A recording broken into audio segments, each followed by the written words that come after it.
Beralih ke informasi lainnya, cuaca buruk yang melanda Bali dalam beberapa pekan terakhir membuat para nelayan di Buleleng enggan melaut akibat gelombang tinggi. Imbasnya harga ikan di pasar mengalami kenaikan.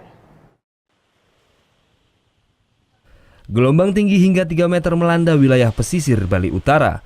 Di Kabupaten Buleleng, nelayan memilih tidak melaut karena takut hantaman gelombang tinggi. Sudah 3 hari perahu mereka terparkir di bibir pantai beserta alat tangkapan ikan. Para nelayan di Buleleng memilih untuk beristirahat sekaligus memperbaiki peralatan tangkapan ikan hingga cuaca kembali normal.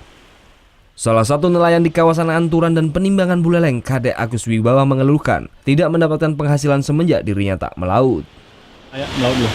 Udah 3 hari. Kenapa beli nggak melaut?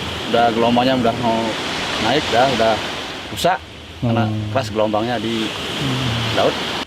Ada yang berani, ada yang enggak. Kalau gini situasinya lebih baik diam dulu. Nyari keselamatan.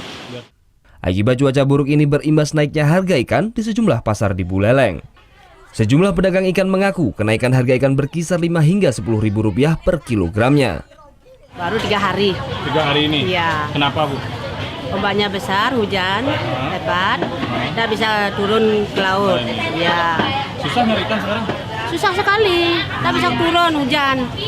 Iya, ombaknya besar. Nanti tahun baru ini besar sekali ombaknya gitu. Kalau harga ikan sekarang berapa Bu? Per kilonya kalau cekalang sama ini? Cekalan 60 kalau yang bersih.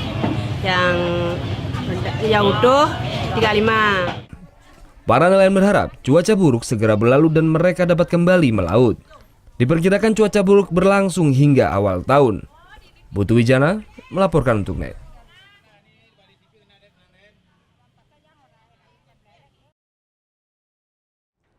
Thank you. Udah selesai nonton beritanya? Jangan pergi dulu dong. Subscribe dulu dan nonton tayangan lainnya di sini. Subscribe, nonton lagi. Subscribe, nonton lagi.